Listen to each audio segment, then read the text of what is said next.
आदरणीय धम्मचारी यशोसागर जी आज सम्यक कर्मांत इस विषय पर हमें मार्गदर्शन करने वाले हैं, प्रवचन देने वाले हैं।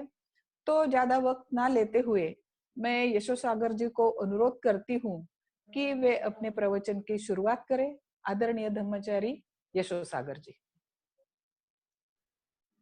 धन्यवाद धर्मचारिणी सुप्रभा जी। सबसे पहले मैं आप का आभार प्रकट करता हूँ कि मेरा सुंदर बहुत ही अच्छा परिचय देने के लिए, और साथ ही साथ दक्षिण पश्चिम केंद्र जो रत्न का केंद्र है नागपुर में, उनका भी मैं आभार प्रकट करना चाहता हूँ कि मुझे उन्होंने आप सभी के साथ वार्तालाप करने की, आप सभी के साथ रूबरू होने का अवसर उन्होंने प्रदान किया है। और नेहा का भी मैं धन्यवाद देता हूँ कि वो टेक्निकल समस्या के बावजूद भी हम इसको कुछ लोगों के लिए लाइव कर पा रहे हैं। और मैं आपके साथ इस विषय को लेकर सम्यक कर्मांत इस विषय को लेकर कुछ वार्तालाप करूंगा, कुछ मेरी जो विचार है वो आपके सामने रखने का प्रयास करूंगा। जैसे कि धर्मचारिणी सुप्रभा जी ने बताया है कि पिछले कुछ दिनों से 8 तारीख से दक्षिण पश्चिम केंद्र के माध्यम से आर्य अष्टांगिक मार्ग इस विषय पर प्रवचनों की श्रृंखला चलाई जा रही है। और अभी तक करीबन 3 अलग-अलग विषयों पर या 3 अंगों पर अरेस्टिंग मार्ग के अभी तक प्रवचन हुए हैं। इसमें सम्यक दृष्टि पर धर्मचारी नागकेतु जी ने प्रवचन दिया है। उसके पश्चात धर्मचारी अमोघ सिद्धि जी जो है वो सम्यक संकल्प पर बोल चुके हैं। और कल ही हमने सम्यक वाचा इसको धर्मचारिणी अभिजया जी से सुना है और हम काफी लाभान्वित हो रहे हैं। बुद्ध की शिक्षा में अहम शिक्षा करके अरेस्टिंग मार्ग को देखा जाता है। बुद्ध की शिक्षा का मध्यवर्ती स्थान करके इस शिक्षा को देखा जाता है, क्योंकि ये शिक्षा जो है बुद्ध के शिक्षा में इसलिए अहम है क्योंकि वो दुख मुक्ति का मार्ग बताती है, दुख से दूर हमें करती है। वो एक प्रकार से 4 आर्य सत्य में जो चौथा आर्य सत्य है, जहाँ जिसके कारण हम दुख से दूर जा सकते हैं, दुख से परे हो सकते हैं, वो उस मार्ग की शिक्षा आर्य अष्टांगिक मार्ग हमें देता है। और अभी जिस परिस्थिति में हम सभी है, सारा जगत जिस परिस्थिति में है, तो इस परिस्थिति से, इस दुख भरे वातावरण से, इस दुख भरी परिस्थिति से निकलने के लिए हमें ये जो मार्ग है निश्चित रूप से मदद करेगा। और इसीलिए इस मार्ग से हम इस प्रवचन श्रृंखला के माध्यम से अवगत हो रहे हैं। हम इस श्रृंखला को सुनने का प्रयास कर रहे हैं, तो ये बहुत ही महत्वपूर्ण ऐसी बात हम कर रहे हैं। आज मैं अरेस्टिंग मार्ग के सम्यक कर्मांत इस चौथे अंग पर बोलने जा रहा हूँ। जब हम सम्यक कर्मांत की बात कहते हैं, जिसको हम परिपूर्ण कर्म कहते हैं या समग्र कर्म कहते हैं, तो उसकी बात मैं आज आपके सामने रखने जा रहा हूँ। ऐसा कहते हैं कि जब परिपूर्ण दृष्टि या सम्यक दृष्टि अपने जीवन में पूरी तरह से उतर जाती है, पर्याप्त रूप से पूरी तरह से उतर जाती है, तब एक प्रकार से सम्यक कर्मांत पूरा होता है। या सम्यक कर्मांत उसका प्रतीक है कि सम्यक दृष्टि हमारे जीवन में पूरी तरह से उतरी है। तो इसका अर्थ यह है कि सम्यक कर्मांत जो है वो हमारे दृष्टि का निचोड़ है।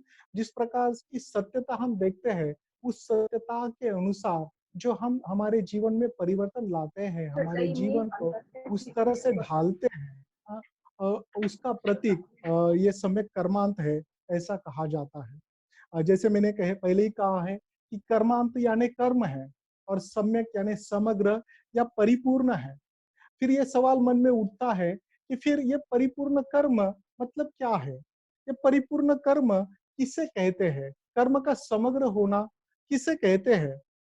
और जब ये सवाल उठता है, इस तरह का सवाल पूछा जाता है, तो ये सवाल हमें सीधे-सीधे नैतिकता के केंद्र स्थल में लेके जाता है, नैतिकता के केंद्र में लेके जाता है। और वहां पर हमें वो इसके लिए बाध्य करता है कि हम नैतिकता के तत्वों की जांच करें, उसकी मूलभूत तत्वों को खोजें, उस तत्वों की चिकित्सा करें। यहाँ तक ये सवाल हमें सही में लेके जाता है। और ये बहुत ही महत्वपूर्ण बात है, क्योंकि ऐसा सवाल हमारे मन में उत्पन्न होता है। हमारा कर्म, जिसे हम समग्र कर्म कहते हैं, या हमारा कर्म जिसको हमने सम्यक कर्म कहा है, वो सम्यक किस अर्थ से बनता है?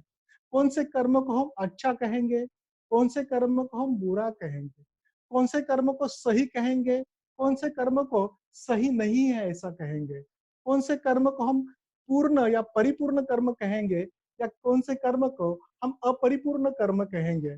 निश्चित रूप से इस प्रकार के सवाल उठना जायज है। इस प्रकार के सवाल निश्चित रूप से हमारे मन में उठने चाहिए, उठते भी है। और जब हम ऐसा सोचते हैं कि कौन से कर्म को हमने सही में सही कर्म कहना चाहिए, या कर्म किस कारण गलत होता है, तो निश्चित रूप से हमारे मन में फिर सवाल उठता है कि ऐसे कर्म को किस तरह से साबित किया जाए। क्या ऐसी कोई वैश्विक कसौटी है, ऐसे कोई वैश्विक मापदंड है जिसके कारण कर्म कुशल या अकुशल हो सकते हैं? ऐसे कोई मापदंड है या ऐसी कोई कसौटी है जिसके कारण हम ये समझ सके कि ये फला फला कर्म जो है वो परिपूर्ण कर्म है, और इस तरह से किया गया कर्म फिर अपरिपूर्ण कर्म होगा। तो निश्चित रूप से इस कसौटी को जांचने के लिए ये जो सवाल है हमें बाध्य करते हैं। इस कसौटी को टटोलने के लिए ये सवाल हमें निश्चित रूप से बाध्य करते हैं। बाबा साहेब स्वयं भगवान बुद्ध और उनके धम्म में लिखते हैं कि सम्यक कर्मांत का प्रमाण क्या है। वो लिखते हैं, सवाल पूछते हैं कि सम्यक कर्मांत का प्रमाण क्या है, और उसका जवाब भी वह स्वयं देते हैं। वे कहते हैं कि जीवन के मूलभूत नियमों से, जीवन के मूलभूत नियमों से जब हम सुसंगत व्यवहार करते हैं तो उस व्यवहार को सम्यक कर्म कहा गया है। जीवन के मूलभूत नियमों से सुसंगत ऐसा व्यवहार जब हम करते हैं तो उस व्यवहार को सम्यक कर्मांत द्वारा किया गया व्यवहार ऐसा कहा जा सकता है। ऐसा बाबा साहब भगवान बुद्ध और उनके धम्म में कहते हैं। जब हम जीवन की मूलभूत नियम कहते हैं तो निश्चित रूप से जीवन के मूलभूत नियम, जिसको हम नेचुरल मोरालिटी कहते हैं या नैसर्गिक नीतिमत्ता कहते हैं, उससे आते हैं। निश्चित रूप से उससे वो आते हैं, ऐसा हम कह सकते हो। ये सवाल सीधा सीधा हमें नीतिमत्ता की तरफ लेके जाता है। जीवन के मूलभूत तत्व जिसे हम नैतिकता कहते हैं या नीतिमत्ता कहते हैं, निश्चित रूप से हम इसको इस तरह से समझ सकते हैं। जब हम नीतिमत्ता की बात करते हैं तो बहुत बार ऐसा देखा गया है, बहुत बार ऐसा देखा जाता है कि जब हम नीतिमत्ता की बात करते हैं तो नीतिमत्ता कई बार गलत उसका आधार जो होता है बहुत बार गलत नींव पर वो आधारित होता है। गलत तरीके के आधार पर या नींव पर वो रखा गया होता है। बाबा साहब फिर से भगवान बुद्ध और उनके धम्म में इस बात को बताने का प्रयास करते हैं, इस बात को जताने का प्रयास करते हैं। वे कहते हैं कि जो लोग बाह्य शक्ति पर विश्वास रखते हैं, जो लोग बाह्य शक्ति के अस्तित्व को मानते हैं, वो इस बात पर विश्वास रखते हैं कि संसार की निर्मिति जो है, वो संसार की निर्मिति इस बाह्य शक्ति ने की है। और संसार की निर्मित इस बाह्य शक्ति ने करने के कारण उनका ये विश्वास होता है कि संसार का नैतिक क्रम भी ये बाह्य शक्ति ही चलाती है। संसार का नैतिक क्रम भी और ये बाह्य शक्ति ही चलाती है। संसार का ये कर्ता धर्ता बाह्य शक्ति ही है, ऐसा वो लोग मानते हैं। और वो ये भी मानकर चलते हैं कि संसार में जो भौतिक तथा नैतिक नियम है उसके कर्ता धर्ता भी ये बाह्य शक्ति ही है।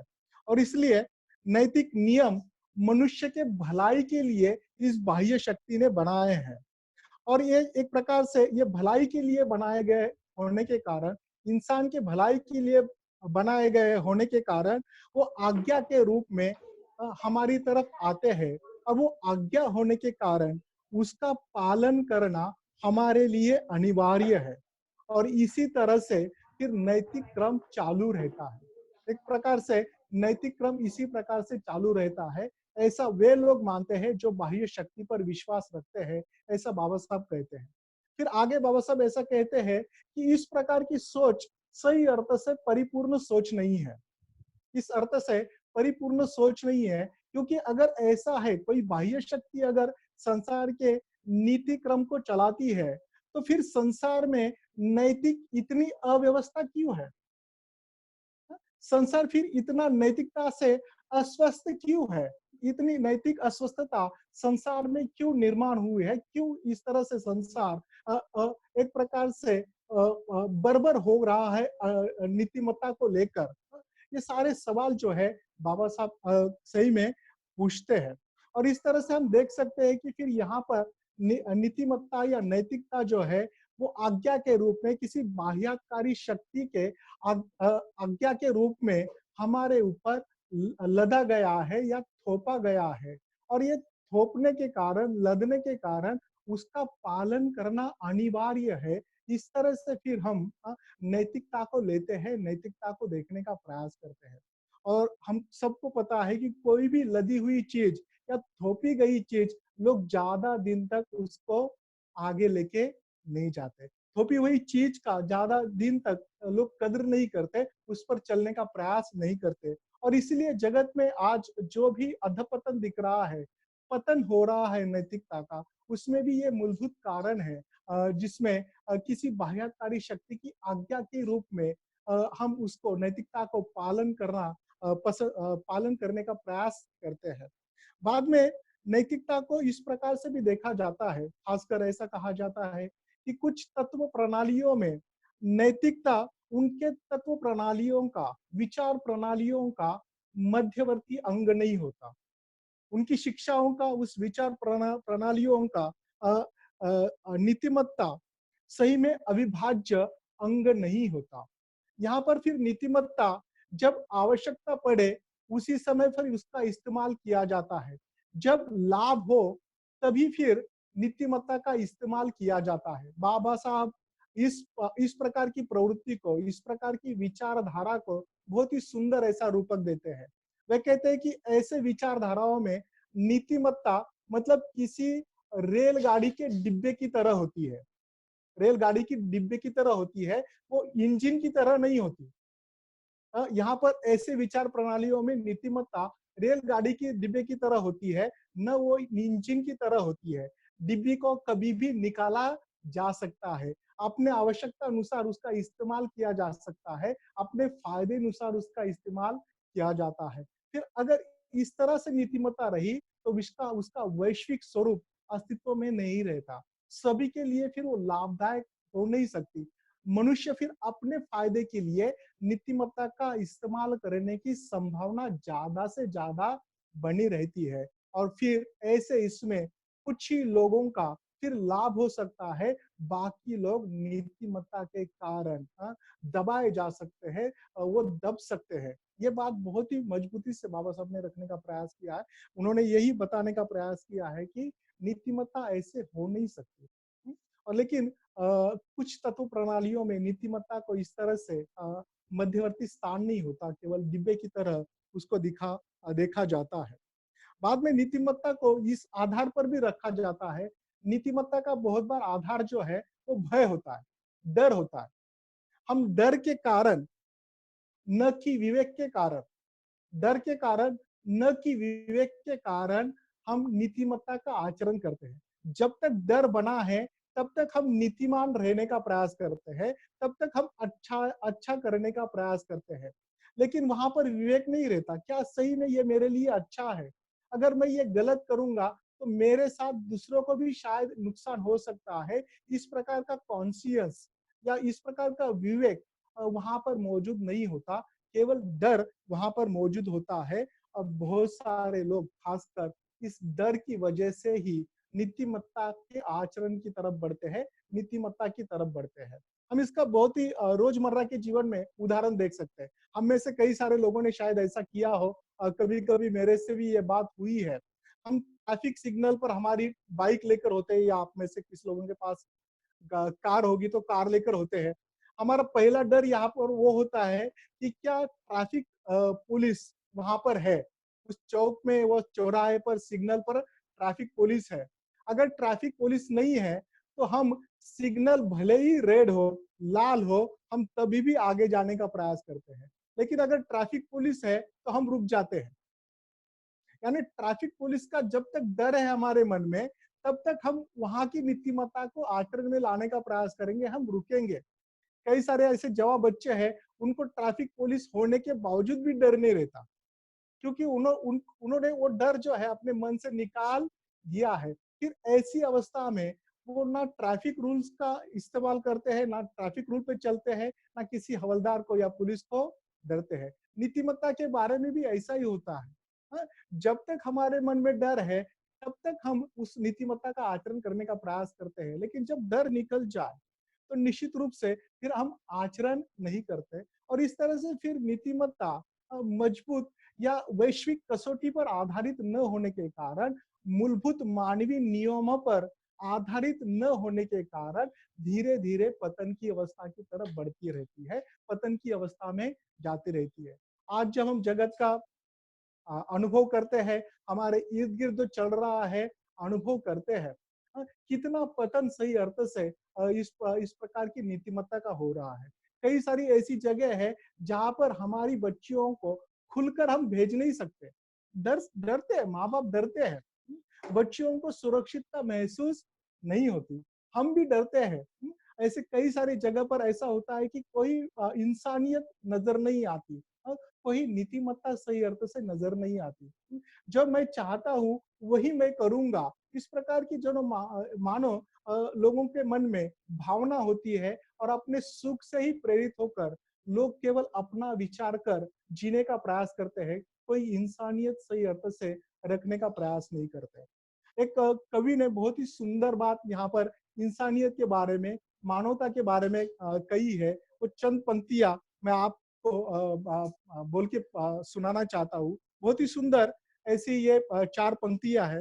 वो कहता है कि इस दुनिया में अब ऐसी ही इंसानियत निभाई जाती है।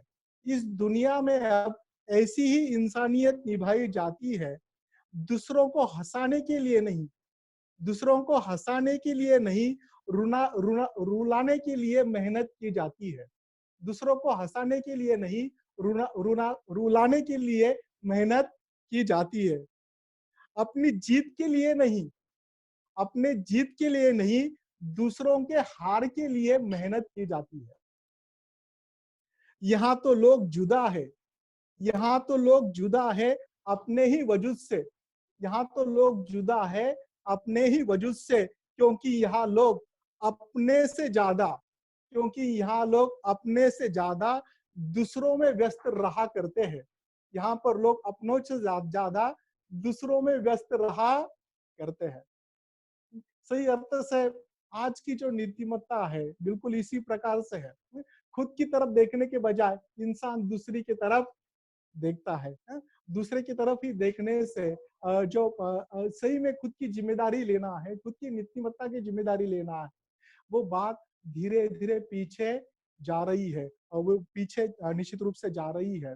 किस प्रकार से इंसानियत का पतन हो रहा है, ये बात ये कवि बहुत ही अच्छी ढंग से बताता है। निश्चित रूप से इससे पता चलता है कि किस तरह से अधपतन हो रहा है। ऐसे अधपतन की अवस्था में, ऐसी अधपतन की अवस्था में सम्यक कर्मांत बहुत ही महत्वपूर्ण है। सम्यक कर्मांत के लिए वैश्विक नीति की कसौटी होना, नैतिक कसौटी होना बहुत ही जरूरी बन जाता है। ऐसा कहते हैं कि बौद्ध धर्म के अनुसार कर्म यही जागतिक नैतिक व्यवस्था का आधार होता है।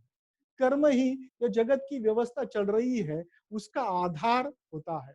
बिल्कुल सादे शब्दों में कहा जाए, सादे अर्थ से कहा जाए, तो हम ऐसा कह सकते हैं कि ये सारी जगत की व्यवस्था जो है वो मनुष्य पर सौंपी गई है, मनुष्य के हाथ में सौंपी गई है, मनुष्य के कर्म पर वो निर्भर है, मनुष्य के कर्म पर निर्भर है। ये जगत का अच्छा होना या बुरा होना मनुष्य के कर्म पर निर्भर है, वो किसी दूसरी चीज पर, कोई बाह्यकारी शक्ति पर वो निर्भर नहीं है। ये बात बहुत ही महत्वपूर्ण है, खासकर बौद्ध होने के नाते ये बात हमने हमारे जहन में डालनी चाहिए, उसे हमने उतारनी चाहिए। और इसीलिए हमारे कर्म का समग्र होना, हमारे कर्म का परिपूर्ण होना बहुत ही महत्वपूर्ण है।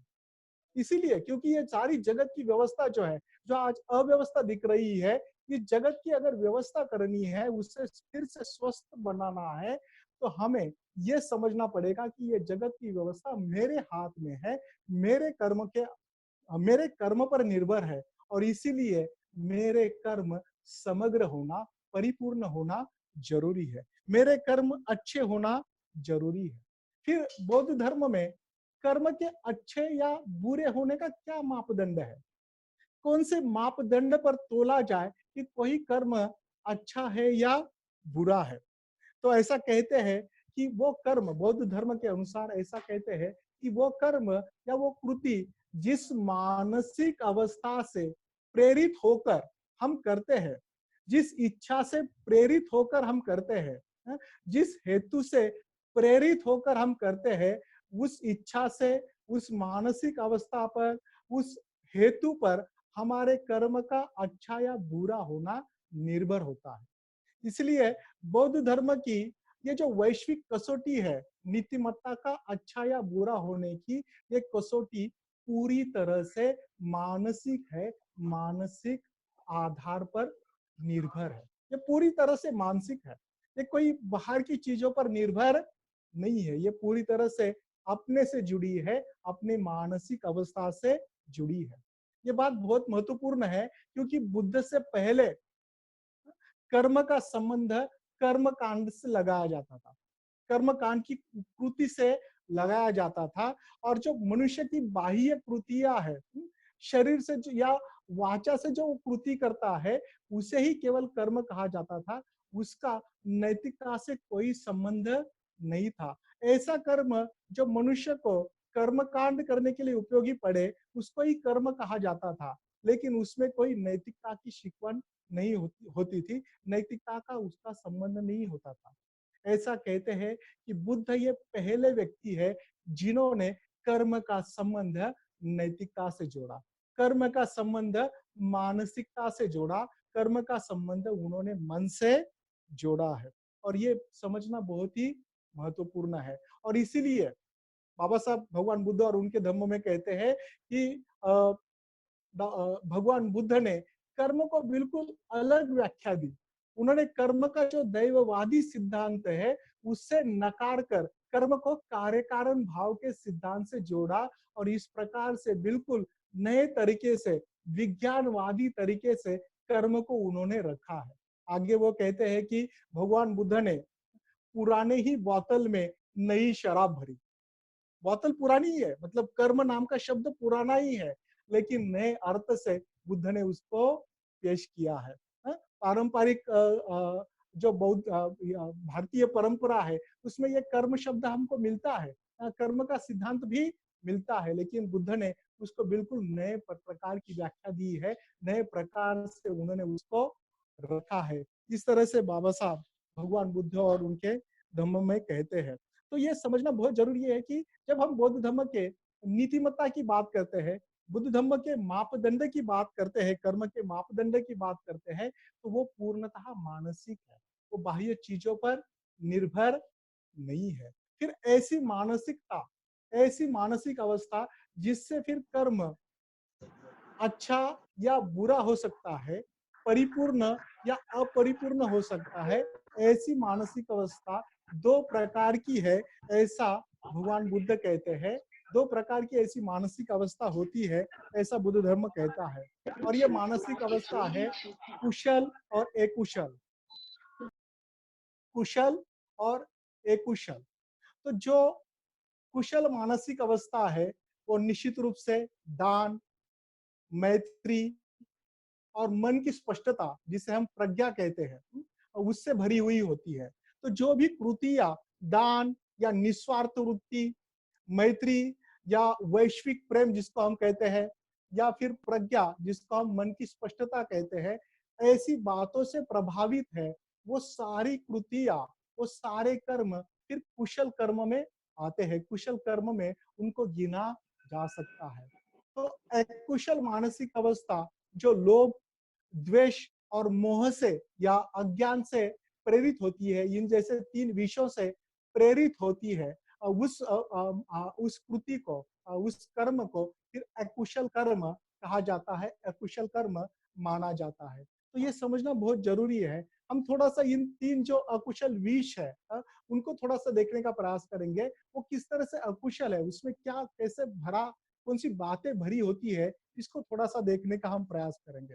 हम लोभ की बात करते हैं, तो लोभ के बारे में ऐसा कहा जाता है कि ये इंद्रिय तृप्ति के लिए, हमारे इंद्रियों के तृप्ति के लिए हमें कुछ पाने की, तीव्रता से पाने की इच्छा होती है। किसी चीज को मिलाने की तीव्रता से हमारे मन में इच्छा होती है। केवल उसे तीव्रता से पाने की इच्छा नहीं होती, तो वो पाने के बाद वो मेरे जीवन का, मेरे अहम का हिस्सा बन जाएगी, जिसके कारण मैं सुरक्षित हो जाऊंगा, मुझे सुरक्षितता मिलेगी, मुझे आनंद मिलेगा, मुझे सुख मिलेगा। इस भावना से प्रेरित होकर हम उस चीज को मिलाने का प्रयास करते हैं, उस चीज को पाने का हम प्रयास करते हैं, उस चीज को प्राप्त करने का हम प्रयास करते हैं। और इसी भावना को, इसी बात को लोभ कहा गया है। हम्म? हमारी इंद्रिय आसक्ति के लिए, इंद्रिय की तुष्टि के लिए हम चाहते हैं कि कोई चीज हमारे जीवन का, हमारे अहम का हिस्सा बने, और ये भी मानकर चलते हैं कि ये अगर मुझे मिल जाएगी तो मैं सुखी हो जाऊंगा, मैं सुरक्षित हो जाऊंगा। और इसलिए फिर हम चीजों को जमा करने लगते हैं, ये भी मुझे चाहिए, वो भी मुझे चाहिए, क्योंकि ये नहीं रहा तो मैं अस्वस्थ हो जाऊंगा, मुझे अच्छा नहीं लगेगा, मुझे सुख नहीं मिलेगा। इस सारी मानसिक अवस्थाओं से, अवस्था के कारण, इस प्रकार की विचारों के कारण हम लोभ में पड़े रहते हैं, चीजों को इकट्ठा करने लगते हैं, चीजों को पकड़कर रखते हैं, और इसी को फिर लोभ कहा गया है। फिर दूसरे बात की तरफ हम आते हैं, जिसमें जिसको हम द्वेष कहते हैं। तो ऐसा कहते हैं कि कई सारी बातें हमें अच्छे नहीं लगती, और ऐसी अच्छे नहीं लगने वाली जो बातें हैं, उन बातों से हम दूर जाना चाहते हैं, या उस बातों को हमसे दूर करना चाहते हैं। और ऐसा मानकर चलते हैं कि जो हमें अच्छा नहीं लगता, उनसे मैं दूर जाने के कारण, या उनको दूर करने के कारण मैं सुरक्षित हो जाऊंगा, मैं सुखी हो जाऊंगा। और इसलिए फिर हम उस बात को, उस वस्तु वस्तु को, या अगर व्यक्ति है तो उस व्यक्ति को हम हमारे, हमसे दूर करना चाहते हैं, या हम उससे दूर जाते हैं। इस प्रकार की दूर जाने की भय से, क्रोध से तथा तिरस्कार से भरी हुई जो भावना है, वो भावना द्वेष है। भय से, क्रोध से या तिरस्कार से जो भावना भरी होती है, वो भावना ही द्वेष है। हम जो भी जो बुरा अनुभव होता है मन में, और बड़ी तीव्रता से फिर हम उस अनुभव को हमसे दूर ढकलना चाहते हैं, या हम स्वयं उससे दूर चले जाते हैं, और इसी को फिर द्वेष कहा गया है। उसके बाद आता है मोह। ऐसा कहते हैं कि हमारे अहंकार को ठेच लग सकती है, हमारे अहंकार को क्षति पहुंच सकती है, या हमारा अहंकार नष्ट हो सकता है, या असुरक्षित हो सकता है।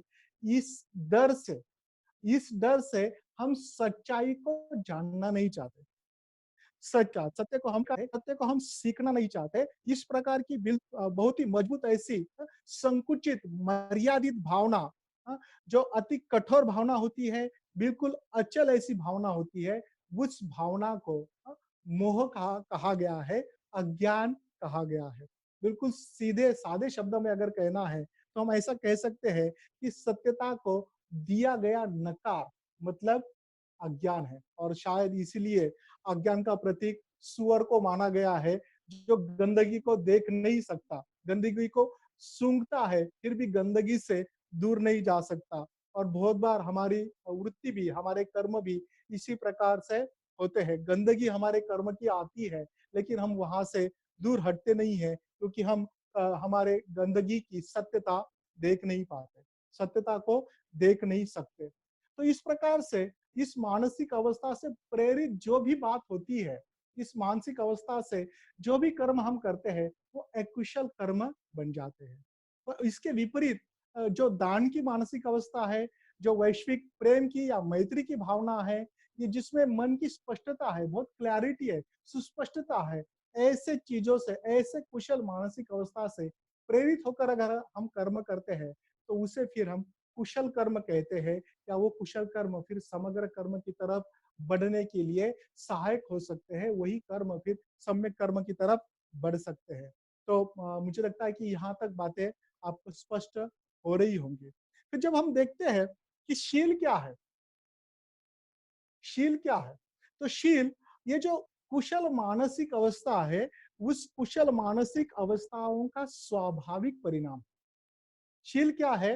तो इन कुशल मानसिक अवस्थाओं का स्वाभाविक परिणाम शील है। मतलब कोई आदमी अगर कुशल मानसिक अवस्था में है, तो किस प्रकार का बर्ताव करेगा, उसका उदाहरण, उसका आदर्श मार्ग, उसको दर्शाने का मार्ग जो है या मार्गदर्शन करने वाली जो चीजें है, वो शील है, ऐसा हम कह सकते हैं। मतलब अगर मैं कुशल मानसिक अवस्था में हूँ, तो किस तरह से बर्ताव करूंगा? तो निश्चित रूप से मैं किसी को क्षति नहीं पहुंचाऊंगा। निश्चित रूप से किसी की न दी हुई चीज मैं नहीं लूंगा, क्योंकि मैं स्वयं दान की मानसिक अवस्था में हूँ।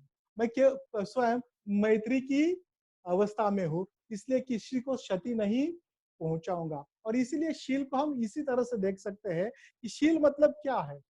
तो शील स्वाभाविक रूप से हमारे कुशल मानसिक अवस्था का परिणाम है। वो एक प्रकार से हम कुशल मानसिक अवस्था में रहने के बाद किस तरह से व्यवहार कर सकते हैं, इसको दर्शाने का जरिया है, माध्यम है, ऐसा भी हम कह सकते हैं। और फिर बुद्ध धर्म में इन शीलों के अनेक नमूने या अनेक प्रकार हमको दिखाई देते हैं। अलग अलग प्रकार के नमूने बुद्ध धर्म में शीलों के दिखाई देते हैं। जब हम भिक्षु के सवर शीलों की बात करते हैं, तो कम से कम 227 शील का उनको आचरण करना पड़ता है। 227 शीलों का आचरण उन्हें करना पड़ता है। अगर हम बोधिसत्व संवरशील की बात करते हैं, तो बोधिसत्वों को कम से कम 64 शीलों का आचरण करना पड़ता है। वैसे अलग अलग सूचियां हम इनकी देख सकते हैं, लेकिन हम सभी ज्यादातर जो भी सुनने वाले लोग हैं, ज्यादातर गृहस्थी लोग हैं, तो हमारे गृहस्थी लोगों के लिए बुद्ध ने पंचशील दिए हैं, या जिसको हम पंचधम्म कहते हैं, वो हमें उन्होंने दिए हैं।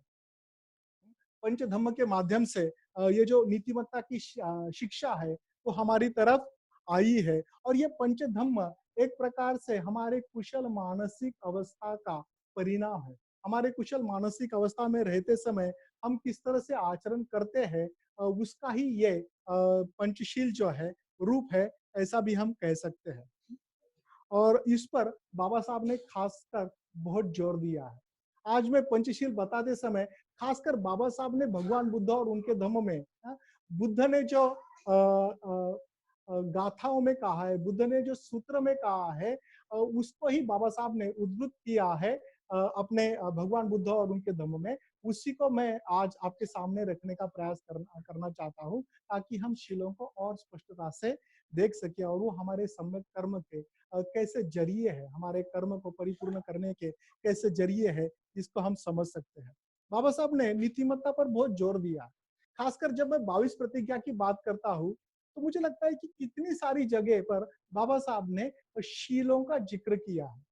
बाबा साहब ने 5 शीलों का जिक्र 5 शील करके तो किया ही है, लेकिन उन्होंने कहा है कि मैं अष्टांग मार्ग का आचरण करूंगा। तो वहां पर भी शील आते हैं। कर्मांत शील से जुड़ा हुआ है, सम्यक कर्मांत शील से जुड़ा हुआ है। वहां पर फिर वो कहते हैं कि मैं पारमियताओं का आचरण करूंगा, मैं पारमिताओं का आचरण करूंगा, तो पारमिताओं में भी शील है। तो कितनी सारी जगह पर बाबा साहब ने नीतिमत्ता पर जोर दिया है। और मुझे आशा है कि निश्चित रूप से बौद्ध करके, बाबा साहब के अनुयायी करके, हमने भी इस तरह से नीतिमत्ता पर, पंचशील पर जोर देना चाहिए। खासकर हम सभी 22 प्रतिज्ञा पर जोर देते हैं। कभी कभी मुझे थोड़ा दुर्भाग्यवश लगता है कि हम पहले 8 प्रतिज्ञा पर था, और वो जरूरी है, उस पर जोर देना बहुत ही जरूरी है। लेकिन फिर बाकी बची हुई प्रतिज्ञाओं पर उतना ज्यादा हम जोर नहीं देते। करने की जो बातें बाबा साहब ने बताई है, उस पर भी जोर देना हमें बहुत जरूरी है। जैसे मैंने कहा कि बौद्ध जो नीतिमत्ता है, वो मानसिकता पर निर्भर है। जब भी हम कुशल करते हैं, तो हमें आनंद मिलता है। जब भी हम अकुशल करते हैं, तो नेचुरल उसका परिणाम कार्य कारण भाव से जुड़ा होने के कारण उसका नेचुरल परिणाम दुख का है, नैसर्गिक परिणाम उसका दुख का है। इस अर्थ से हमने शील को देखना चाहिए। शील कोई आदेश नहीं है, शील कोई आज्ञा नहीं है। शील डर के कारण करने की चीज भी नहीं है, या शील वो डिब्बा भी नहीं है जिसे मन चाहे लगाया, मन चाहे निकाला। बुद्ध जयंती आए तो लगाया, बाबा साहब की जयंती आए तो लगाया, और बाकी सारे दिन फिर उसको निकाल के रख दिया। इस तरह से ये शील नहीं है। शील हमारे बौद्धों के जीवन का अविभाज्य अंग है, क्योंकि वो हमारे सुख का जरिया है, हमारे आनंद का जरिया है, हमारे दुख से बाहर निकलने का जरिया है। इस तरह से हमने सही अर्थ से शीलों को देखना चाहिए। तो अभी एक एक करके मैं जल्दी जल्दी में शीलों को देखने का प्रयास करूंगा, जो बहुत ही अहम है। बाबा साहब पहले शील के बारे में भगवान बुद्ध और उनके धम्म में कहते हैं, हम सबको पता है कि पहला शील है पाणाति पाता वेरमणि सिक्खापदं समादियामि। मतलब जीव हिंसा से अलिप्त रहने का, अलिप्त रहने का मैं प्रतिज्ञा ग्रहण करता हूँ, या अलिप्त रहने की शिक्षा मैं ग्रहण करता हूँ। बाबा साहब भगवान बुद्ध और उनके धम्म में लिखते हैं, वो लिखते हैं कि हत्या न करना, मृत्यु की शिक्षा न देना, कत्ल न करना, सबल या दुर्बल किसी भी प्रकार के सजीव प्राणी की हिंसा न करना। ये जरा जोर देके मैं बताता हूँ। सबल या दुर्बल किसी भी प्रकार के सजीव प्राणी की हिंसा न करना, सभी प्राणी मात्र पर प्रेम करो। यही बात बाबा साहब थोड़ी सकारात्मक रूप से 22 प्रतिज्ञा रखते हैं। इसको हम सकारात्मक शील भी कह सकते हैं इस अर्थ से। वो कहते हैं कि मैं सभी प्राणियों के प्रति दया भाव रखूंगा, सभी प्राणियों के प्रति दया भाव रखूंगा, और उनका लालन पालन करूंगा, उनका लालन पालन करूंगा। मतलब उनका एक प्रकार से रक्षा करूंगा, उनका भरण पोषण करूंगा। ये बहुत ही महत्वपूर्ण बात है। ये जब बात मैं सोच रहा था तो मुझे पीके का वो पीके याद आया। जब वो वापस चला जाता है और फिर अपने एक दोस्त के साथ पृथ्वी पर आने लगता है, तो जो वो ट्रैवलिंग में रहता है, तो अपने दोस्त को पृथ्वी के कुछ नियम वो समझाता है कि पृथ्वी के लोगों की भाषा का वो कहता है कि पता नहीं चलता कि वो बोलते कुछ है और उसका मतलब कुछ और निकलता है। और ऐसे बताते समय वो कहते हैं कि जब पृथ्वी के लोग बोलते हैं कि I love chicken, I love chicken, इसका मतलब मैं मुर्गी पे प्रेम करता हूँ, ऐसा नहीं है। ऐसा वो पीके अपने दोस्त को बताता है। तो उसका मतलब है आज दोपहर के खाने में या शाम के खाने में मुर्गी खाने वाला हूँ। तो ये भरण पोषण नहीं है भाइयों, ना बहनों। बाबा साहब बहुत ही स्पष्टता से ये बात कहने का प्रयास करते हैं कि सभी सबल या दुर्बल प्राणियों की, सजीव प्राणियों की हम हिंसा ना करें, हम प्राणियों का भरण पोषण करें, लालन पालन करें। इस प्रकार से इस पहले शील को हम देख सकते हैं। सही अर्थ से इस शील का जो अर्थ होता है ये भी होता है कि हम किसी के साथ दंड मार्ग से पेश ना आए, किसी के साथ हम किसी भी प्रकार का अत्याचार न करें। और इस प्रकार से इस शील को सही अर्थ से हम देख सकते हैं।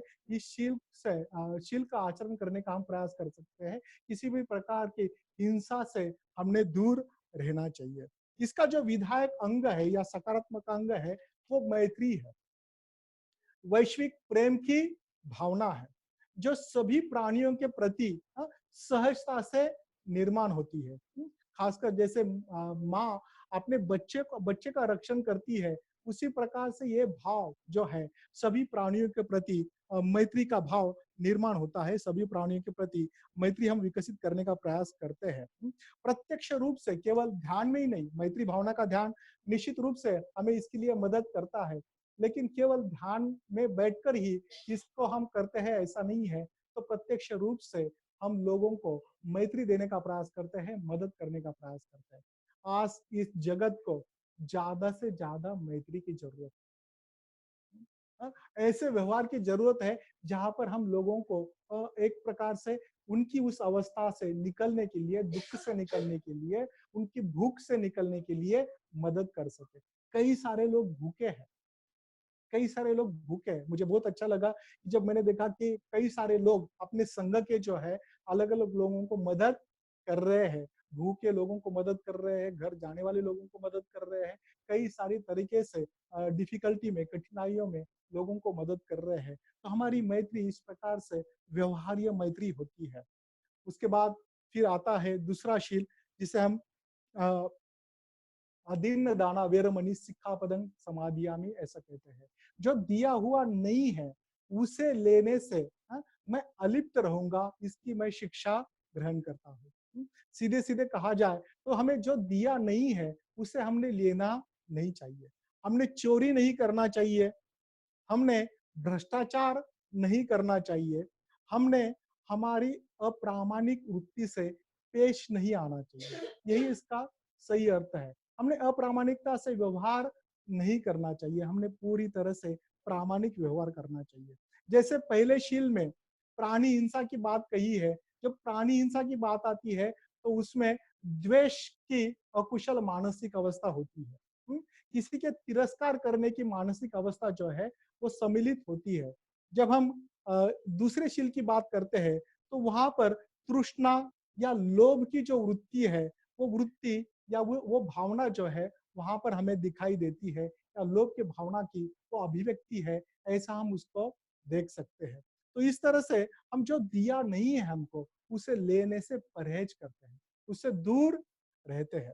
उसके बजाय फिर मन में दान की भावना, देने की भावना, निस्वार्थ वृत्ति की भावना निर्माण करने का प्रयास करते हैं। उस भावना से देने का प्रयास करते हैं, त्यागते हैं, छोड़ते हैं। ये बात समझाने के लिए मैं एक छोटी सी स्टोरी आपको बताना चाहूंगा। 2-3 मिनट में स्टोरी हो जाएगी। एक बड़ा राजा होता है और वो राजा उस दिन उसका जन्मदिन होता है। तो पूरे राज्य में वो कई सारे उपहार बांटता है। उपहार बांटना शुरू होता है, अच्छा खाना खिलाया जाता है, पूरे राज्य में बहुत बड़ा उत्सव रखा जाता है। कोई दूसरे गांव से एक भिखारी उस राज्य की सीमा पर आ जाता है, और जैसे ही वो राज्य की सीमा पर आ जाता है तो उसको पता चलता है कि बहुत बड़ा उत्सव राजा के जन्मदिन के मौके पर मनाया जा रहा है, और लोगों को उपहार उपहार बांटे जा रहे हैं। तो जैसे ही वो प्रवेश करने लगता है तो वो द्वारपाल जो है वो बोलते हैं कि कहाँ जा रहा है, तो वो बात बताता है कि राजा सबको उपहार बांट रहा है, मैं गरीब हूँ, और राजा के जन्मदिन के मौके पर मुझे भी कुछ मिलेगा, ऐसी मुझे आशा है। तो वो कहते कि अरे तू लेट हो गया, अभी तो करीबन जो कार्यक्रम है वो खत्म होने को आया है। फिर भी वो कहता है कि मैं जाऊंगा, कुछ ना कुछ शायद मुझे मिल जाएगा। जब वो राजा के दरबार में आ जाता है तब तक करीबन कार्यक्रम खत्म हो चुका होता है, लोग वापस जा चुके होते हैं। राजा भी उसको, जैसे राजा उपहार लोगों को देता है वैसे उसे भी बहुत सारे ढेर सारे उपहार मिले होते हैं। जैसे ही ये भिखारी वहां पर आ जाता है, हाँ, राजा उसको कहते हैं कि दोस्त, तू तो बहुत देर कर दी तूने आने के लिए, लेकिन फिर भी मांग, तुझे क्या मांगना है, आज मैं बहुत खुश हूँ, आज मेरा जन्मदिन है, तुझे जो मांगना है कृपया मांग। ऐसे बोलते ही वो जो भिखारी है वो राजा के सारे उपहारों पर एक प्रकार से जो लोभ है या इच्छा है, उस इच्छा से सारी चीजों के ऊपर नजर डालता है, ऐसे राजा के ख्याल में आ जाता है। राजा के मन में तुरंत ये बात जाती है कि इतने सारे ढेर सारे उपहार मैंने पाए हैं, ये भिखारी है, अगर ये सारे उपहार उसने मांग लिए तो। ऐसे विचार, ऐसे लोग का विचार आते ही राजा उसको कहता है कि दोस्त, मैं तो तुझे उपहार दूंगा ही, लेकिन आज मेरा जन्मदिन है, तू मेरे लिए क्या लाया है, तू मेरे लिए क्या लाया है। जैसे ही ये बोला जाता है, भिखारी की आंख में चमक आ जाती है।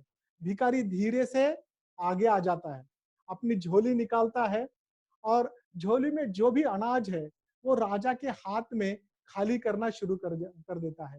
राजा अपना हाथ पकड़कर जो भी उसमें धान धान होता है वो सारा धान राजा के हाथ में गिर रहा होता है। वो पूरा जो भिखारी पूरी झोली खाली कर देता है राजा के हाथ में, और बिना कुछ बोले वापस जाने लगता है। जैसे ही वो भिखारी वापस जाता है, राजा के मन में एक प्रकार से लज्जा का भाव उत्पन्न होता है। उसको लगता है कि मैं किस तरह से लोभ में फंसा हूँ। मैंने ऐसा सोचा कि शायद भिखारी मेरे उपहार मांग लेगा, इसलिए मैंने कौशल्य से इस भिखारी को ही मुझे कुछ देने के लिए बोला, और भिखारी उसके पास जो भी था वो मुझे दे के जा रहा है। तो लज्जा से राजा धीरे से बोलता है कि दोस्त, तूने तो तेरा सब कुछ मुझे दे दिया, लेकिन मेरे से कुछ भी नहीं मांगा, मांग तुझे क्या चाहिए। फिर से भिखारी मुड़ता है, फिर से राजा की सारे उपहारों को देखता है। राजा फिर मन में एक बार डर जाता है। भिखारी आगे आता है, अपनी झोली धीरे से निकालता है और राजा की तरफ बढ़ाता है। राजा अंदर से डर जाता है, उसको लगता है कि क्या ये मुझे भिखारी तो नहीं बना देगा। झोली मेरे हाथ में थमाकर धीरे से ये भिखारी जो है वो झोली उसके हाथ में देता है और इतना ही कहता है कि महाराज देखो मेरा लोभ कितना कठिन है, आसक्ति मेरी कितनी कठिन है। सारा अनाज तो दे दिया लेकिन झोली से मेरा मुंह छूटा नहीं, मैं झोली दे नहीं पाया। जैसे ही झोली वो अपने आप भिखारी बिना कुछ बोले चले जाता है। राजा की आंख में आंसू रहते हैं। ये जो त्याग की भावना है इस प्रकार से है, जिसमें सही में आपका जीवन है, जिसमें आपका अस्तित्व है, वो अस्तित्व भी आप देना चाहते हैं जगत की कल्याण के लिए। ये दान की भावना है। ये दान की भावना इस तरह से सही अर्थ से काम करती है। तो मुझे लगता है कि इस बात से दान कितना महत्वपूर्ण है ये हमें समझ में आया होगा। उसके बाद तीसरा जो शील है वो कामे सुमिच्छाचारा वेरमणि सिक्खापदं समादियामि है। मतलब दुराचार से या व्यभिचार से मैं अलिप्त रहूंगा, ये बात इस शील में कही गई है। हाँ? फिर से बाबा साहब की बात मैं याद दिलाऊंगा। वो कहते हैं कि उपभोग यह अग्नि गर्ता है, ऐसा समझ मैंने उससे दूर रहना चाहिए।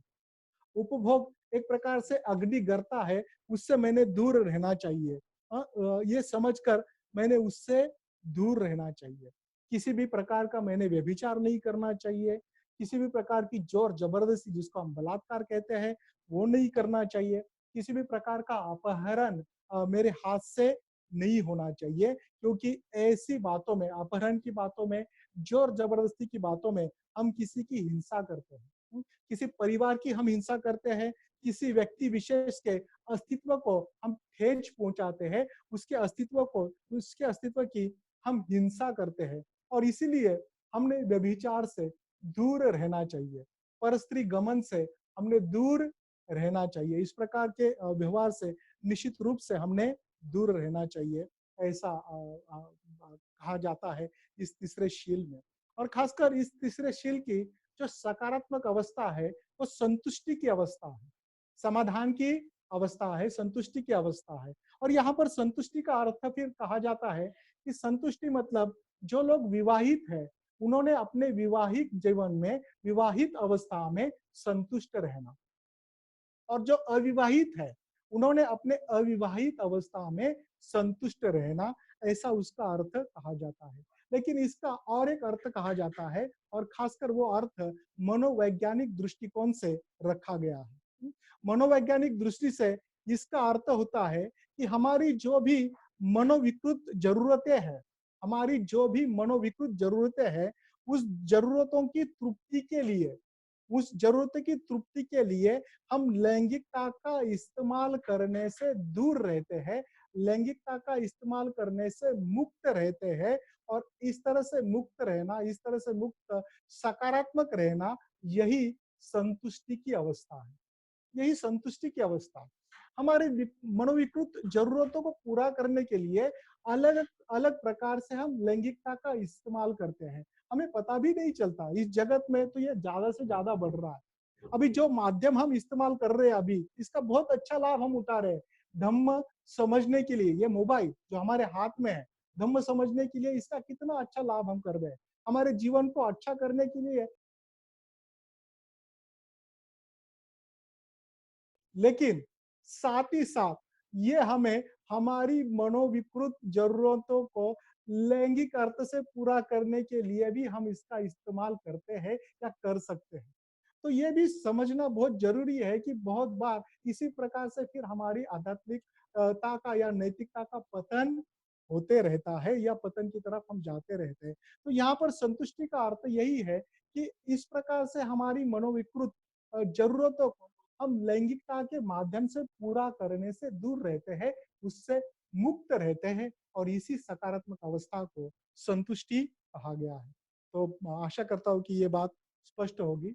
अगली जो बात है वो है मुसावादा वेरमणि, मतलब असत्य वचन से दूर रहने की मैं शिक्षा ग्रहण करता हूँ। इसके बारे में मैं ज्यादा नहीं बोलूंगा क्योंकि विजया जी ने कल पूरा प्रवचन ही इसमें आपको दिया है। लेकिन बाबा साहब ने जो कहा है वो बात केवल आपके सामने रखने का मैं प्रयास करता हूँ। उसके पहले जो जो तीसरा सील है, जब हम उसका उसका पालन नहीं करते हैं, तो उसमें ऐसा कहते हैं कि लोभ या तृष्णा तथा द्वेष दोनों भी चीजें भरी होती है। तीसरे शील में लोभ या तृष्णा तथा द्वेष दोनों भी चीजें भरी होती है। तो असत्य वचन में फिर बाबा साहब कहते हैं कि मैं झूठ नहीं बोलूंगा, ना किसी को झूठ बोलने के लिए प्रेरित करूंगा, ना किसी को झूठ बोलने की आज्ञा दूंगा। तो इसलिए हमने असत्य वाचा से दूर रहना चाहिए, झूठ बोलने से दूर रहना चाहिए, क्योंकि झूठ बोलने की मानसिक अवस्था में लाभ या लोभ तथा किसी को नुकसान पहुंचाना या किसी को दुखाना, इस जैसी भयंकर मानसिक अवस्था समाविष्ट होती है। हम किसी के प्रति झूठ बोलते हैं, उसके पीछे लोभ होता है, लाभ होता है, या किसी को दुखाना चाहते हैं या किसी को नुकसान पहुंचाना चाहते हैं, इसलिए भी हम झूठ बोलते हैं। और इसलिए हमने सत्य कथन करना चाहिए, सत्य संवाद निर्माण करना चाहिए, हमने हमेशा सत्य बोलने के लिए प्रयास करना चाहिए। तो इस ढंग से फिर हम उसको देखने का प्रयास कर सकते हैं। मैं इसके बारे में ज्यादा नहीं बोलूंगा, क्योंकि कल ही आपने इसको सुना है। उसके बाद पांचवा जो सील है, सूरा मेरा यमज्ज पमाद ठाना वेरमणि सिक्खा पदंग समाधि आमी, मतलब जो भी पदार्थ मुझे जागृति से दूर करते हैं, उस पदार्थों के सेवन से मैं दूर जाने का प्रयास करूंगा। खासकर 22 प्रतिज्ञा में बाबा साहब ने यहाँ पर जिक्र किया है, मैं दारू नहीं पीऊंगा। ये शायद खास वजह हो सकती है, क्योंकि बौद्ध समाज में आज भी बड़े पैमाने पर मद्य का सेवन होता है, और 22 प्रतिज्ञा में उस समय जानबूझकर बाबा साहब ने मद्य का या दारू का जिक्र किया है। बाबा साहब जिस प्रकार से इस शील को भगवान बुद्ध और उनके धम्म में रखते हैं, मैं आपके सामने रखने का प्रयास करूंगा। बाबा साहब लिखते हैं कि मद्यपान न करो, दूसरों को मद्य न पिलाओ, उसमें रम्मान होने की आज्ञा न दो। मद्यपान से मनुष्य किस तरह उन्मत्त होता है, यह समझो। पाप के लिए वह उद्युक्त होता है। अपने दूसरे स्वैराचारी बंधुओं को पाप के लिए प्रवृत्त करता है। इसलिए इस कारण इस लत से दूर रहना चाहिए। इस तरह के मूर्खों के स्वर्ग से दूर रहो। बाबा साहब ने इस प्रकार से मद्य का प्राशन करने वाले लोगों के लिए, या जिस पदार्थों से हमारी जागृति जा सकती है, ऐसे पदार्थों के सेवन करने वालों के लिए कहा है कि वो मूर्खों का स्वर्ग है, और इसीलिए इस स्वर्ग से हमें दूर रहना चाहिए। मैं जब सोच रहा था कि ये भी शील बहुत बार हमें बौद्धों को परहेज लगता है, पहला शील भी उसका परहेज लगता है उनको, और ये पांचवें शील का भी परहेज लगता है लोगों को। लेकिन बाबा साहब ने कितनी स्पष्टता से कहा है कि जो चीजें हमारी जागृति घला सकती है, मूर्खों के स्वर्ग में लेकर जा सकती है, वहां से हमें दूर हटना चाहिए, वहां से हमने दूर जाना चाहिए। फिर इसका इसका विधायक जो शील है वो यही है। इस विधायक शील की तरफ बढ़ने से पहले यहाँ पर कौन सी मानसिक अवस्था काम कर रही है, तो मन की अस्पष्टता की, अज्ञान की मानसिक अवस्था काम करती है। मन की अस्पष्टता से ही फिर इस मूर्ख के स्वर्ग में हम जाते हैं। हमने देखा है कि जैसे ही अनाउंस हुआ कि अभी सभी लोगों के लिए वो बातें मिल सकती है, मतलब मद्य मिल सकता है, तो हमने देखा कि लोग भूल गए कि क्या हो सकता है, इकट्ठा आने का परिणाम क्या हो सकता है, और लोगों ने भीड़ की भीड़ कर दी। तो इस प्रकार से मनुष्य मध्य की तरफ जाता है, मध्य के जकड़ में आता है। लेकिन उसका विधायक जो रूप है वो यही है कि हम स्मूर्तिमान बने, स्मृति को सुस्पष्ट करने का और उसको प्रदीप्त करने का प्रयास करें, और स्मृति से रहने का हम प्रयास करें, ऐसी उसका अर्थ होता है। लेकिन केवल शराब या मद्य केवल नशीले पदार्थों से ही आता है ऐसा नहीं है। बहुत बार ये जो नशा है वो संपत्ति की नशा हो सकती है, पैसे की नशा हो सकती है, शिक्षा की नशा हो सकती है, पद की नशा हो सकती है, हमारे घराने की नशा हो सकती है, किसी को सौंदर्य की नशा हो सकती है। तो ऐसी सारी बातें जो हमें हमारे जागृति से हटा के हमें अकुशलता में डाले, वो सारी बातें हम इसमें शरीक कर सकते हैं, इसमें सम्मिलित कर सकते हैं, और इससे हमें दूर जाना है और ज्यादा से ज्यादा जागृति की तरफ हमने बढ़ना है। तो इस तरह से शीलों के माध्यम से, ये शील ही सही अर्थ से हमारे कर्म का आधार बनता है। ये शील ही हमारा मापदंड है, हम देखे परखे कि हमारा कर्म सही में कुशल है या अकुशल है, कौन सी मानसिक अवस्था से हम आचरण कर रहे हैं। इसको देखकर हम समझ सकते हैं कि हमारा कर्म सही में कुशल है या अकुशल है, कर्म हमारा अच्छा है या बुरा है। तो निश्चित रूप से ये बातें आपको स्पष्ट हो रही होंगी, ऐसी आशा करता हूँ। और 2-4 मिनट केवल मैं आपके लूँगा। खासकर मुझे 2-3 बातें और आपके सामने रखनी है। और उसमें पहली महत्वपूर्ण बात मुझे रखनी है कि जिस कर्म की बात हम करते हैं, उस कर्म के साथ विवेक आता है। विवेक बहुत महत्वपूर्ण बात है। ऐसा कहते हैं कि अगर सही में कर्म जागतिक नैतिक व्यवस्था का आधार है, तो हमने हमारी नैतिक संवेदनशीलता को बढ़ाना बहुत जरूरी है। हमारे विवेक को बढ़ाना बहुत जरूरी है। ये विवेक हमारी नैतिक संवेदनशीलता को बढ़ाता है। वो हमारे जीवन की जिम्मेदारी लेने के लिए हमें बाध्य करता है। नैतिकता से हम हमारे स्वयं की जीवन की जिम्मेदारी लेते हैं, क्योंकि जगत का आधार ही हमारा कर्म है।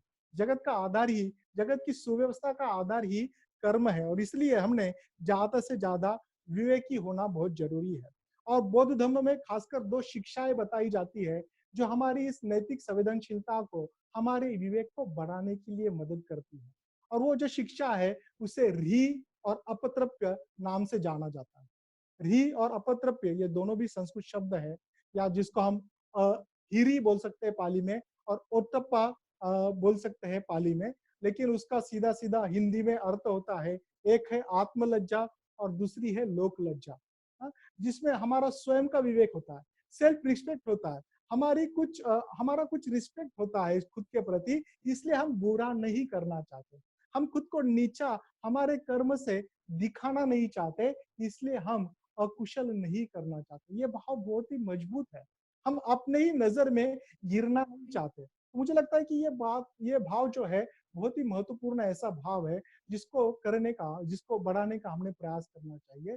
और दूसरी जो भावना है, जिसको मैंने लोक लज्जा कही है, वो उस अर्थ से लोक लज्जा नहीं है, लेकिन हम जिनका आदर करते हैं, जिनको हम सम्मान देते हैं, उनकी नजर में के कारण मुझे नीचा देखना न पड़े, इस भावना से प्रेरित होकर हम अकुशलता से दूर रहते हैं। जिनको मैं मानता हूँ, जिनको मैं आदर्श मानता हूँ, जिनको मैं गुरु या कल्याण मित्र मानता हूँ, जो मुझे नैतिकता से अच्छे लगते हैं, वो मेरे कृति से शर्मिंदा ना हो जाए, इसलिए मैं स्वयं अकुशलता से दूर रहता हूँ। इस तरह का विवेक का हमने विकास करना चाहिए। ज्यादा से ज्यादा हमने संवेदनशील होना चाहिए, और कर्म के साथ ये संवेदनशीलता बहुत ही जरूरी होती है। दूसरी बात है कर्म तथा धम्म राज्य की स्थापना।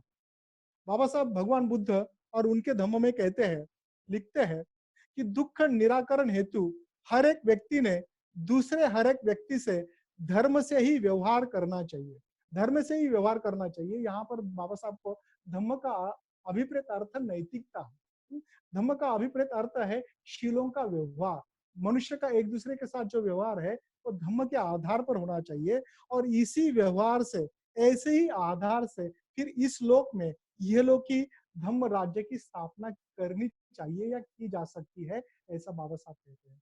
तो हमारे कर्म का कितना बड़ा महत्व है कि इस जगत में जहां पर नैतिकता की इतनी दुरावस्था है, इतनी अव्यवस्था हुई है, लोग सही में एक दूसरे के साथ इंसान के रूप में भी पेश नहीं आ रहे हैं, वहां पर हमें धम्म राज्य निर्माण करना है। और इस धम्म राज्य का आधार कर्म के सिवा दूसरा कुछ नहीं हो सकता। कुशल कर्म के सिवा दूसरा कुछ नहीं हो सकता। यही बात बाबा साहब को यहाँ पर बतानी है। और फिर अंतिम बात मैं कहना चाहूंगा कि अगर सही में कर्म को परिपूर्ण कर्म बनना है, सही में अच्छा कर्म बनना है, तो हमारा पूरा अस्तित्व, पूरा की पूरा अस्तित्व इस कर्म के पीछे लगना बहुत जरूरी है।